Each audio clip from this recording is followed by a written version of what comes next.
every generator is driven by a prime mover, which could be a steam turbine, gas turbine, a hydro turbine, or an engine, right? Powered by diesel.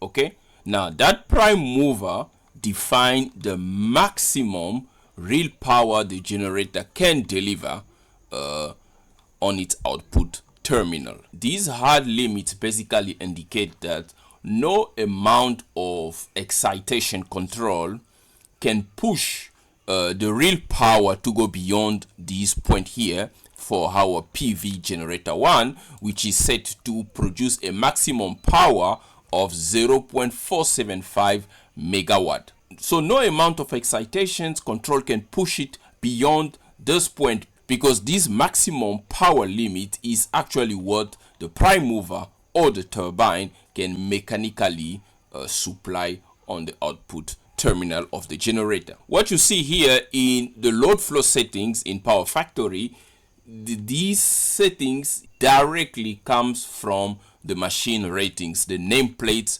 of the actual generator that you are trying to model. And when we try to zoom here into the capability curve, we can see P max here, P min here, because these horizontal line, P max, P min, they define the boundaries and form the top edge of the capability curve of this particular PV generator. Now, based on what we've learned here, it's very clear that you can hit the capability curve limits, go outside what the generator can deliver if your network is maybe absorbing too much reactive power that your generator can sustain. In that case, you're going to hit the capability curve. We're going to demonstrate it in a moment. But before we do that, there is a concept of over-excited generator which supply reactive power, and under-excited generator which actually absorb reactive power. So we're going to just define these in a very simplest way. Okay, now we understand that the generator supply reactive power to this point here, to the PCC at the point of common coupling as per the G99 compliance, to raise the voltage at this point, okay, to the required level. Now the generator has to operate in the over-excited region in order to do that. Now this requires increasing the DC field current in the rotor. Okay, based on the capability curve, the rotor winding can only carry so much current before overheating and hitting the thermal limit that will actually create a curved boundary, not a straight line, as we can see here. To counter that, this is why capability curves are very important, because they define the P and the Q, PQ all together, active power, reactive power. Because at low real power, if the real power demand is very low, okay, the machine can actually supply large amount of reactive power. As real power limits increase, as real power increases, the available margin also decrease for how much reactive power it can supply.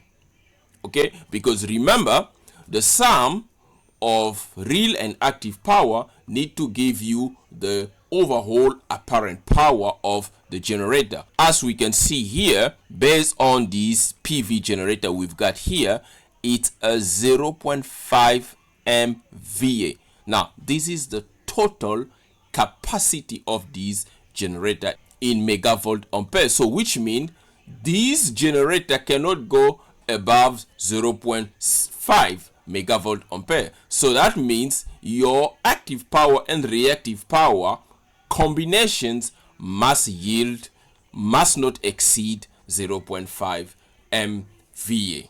That is why the capability curve will bend inward as the active power or the megawatt output of the generator increases. We're going to also demonstrate that very quickly in a moment. But first, let's look at the generator capability curve behavior when it absorbs reactive power. This is when the generator is under excited. And in this case, the dominance limit then shift from the rotor to the stator. In this case, what we now need to take note is that the stator winding, okay, the stator winding have a maximum current rating, okay, and exceeding these will obviously lead to excessive heating. But there is another critical factor when it's come to generator operating under excited when absorbing reactive power. Okay, this is that at very low excitation levels, synchronous machine, they risk a loss of synchronous, basically losing synchronizations, okay, and that can end the reagent heating, and that is a critical limit that must also be looked into, just as you have to be mindful of the generator being overexcited, injecting more reactive power at your point of common coupling, or being underexcited, absorbing reactive power from your point of common coupling. Very important.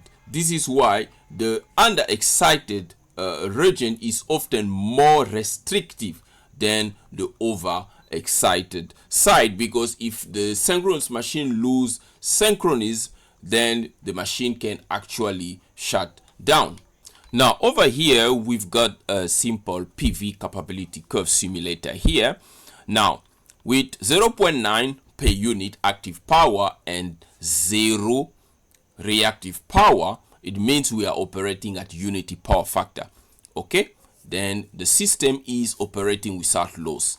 But now we need to be inside the operating point of our reactive power capability curve so that the operation can be within the limit, okay. Now at this point we can increase our active power generator so long as we do not have reactive power. So at 1 per unit we are using the full maximum power of this generator, of this PV generator. But now if we just increase a bit of reactive power, we're going to be exceeding the inverter current, okay, whether we go on the negative or on the positive, whether we're absorbing or injecting, that is going to be the same result. We will be exceeding our capability curve. So we must operate within this point here, which means what we need to do here is we must bring this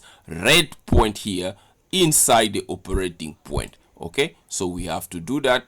We bring it. Now we are operating within the generator limit. So here we've got room for some reactive power to be either supply or absorb, you see. So we can go this way, okay. Now we are approaching the limit again, okay, below minimum reactive power, okay. Now we have to return. Now we're going over excited, we are exceeding the reactive power for that particular voltage, which is going to result in a active power, okay. Now if you increase the per unit voltage, you may also increase your capability curve for that particular generator, okay. So bottom line is, if you want your system to operate well, you need to remain within the generator capability curve for that particular generator.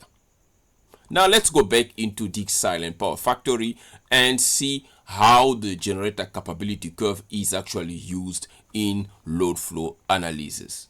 Now in DigSILENT PowerFactory, we already know where the generator capability curve can be found here. Now over here we can see in this section we got reactive power operational limits, okay, for this particular system, and we see capability curve. Now you can select the capability curve over here. Basically you can define new capability curve. You can basically import a capability curve based on your specific machine that you are trying to model, okay, or we can just view the capability curve of the current system that we've added into our network. Okay, as we can see here, these are the voltage level and these are the set point for our particular generator. Okay, and over here we can see the basic data for our generator. Each one of these row will basically define the minimum and maximum reactive power that will be, or that is allowed at a given active power level. Now over here we can see that the synchronous machine that we've got here, the generator, is supplying about negative 0.4 MVAR. Basically it's supporting the bus bar there. Now let's go ahead and stop the simulations, and I'm going to open PV generator 2, and I'm going to go over load flow here, and local voltage controller, I'm going to change it to voltage. Now in this mode it will now support the local bus by maintaining the voltage to 1 volt per unit. This means if there are any reactive power interactions from the loads, the system voltage is going to take a dip. Now to maintain that particular voltage, the generator, the PV generator, must supply reactive power onto the system to maintain that voltage. That is a reactive power that we saw that is coming from the grid, the 2 MVAR. So now when we change this to voltage, okay, and we run a load flow analysis, quickly we can see that this PV generator is now supplying, where is it now? It's supplying about 1.4 MVAR into the system, and we can see that we get a warning here that minimum reactive power limits have been exceeded. Okay, now let's stop this again for a moment, and we're going to go over here and we're gonna put this one as well to voltage control, okay, so that it can also supply our system with voltage. And what is the result? The result is that we're getting 1.2 on each one of the PV generator, okay, and that is exactly how this PV generator can support the local bus bar, and this has to be in compliance with the G99 recommendations. And now if you want to suppress this warning, because now you can see that you are not in compliance with this, with the requirement, you now need to either improve your capability curve, bring in a bigger PV generator that can supply more reactive power without hitting the capability curve limit. So that is it for this particular lecture. Stay tuned for our next lecture, which is going to be about building the generator capability curve.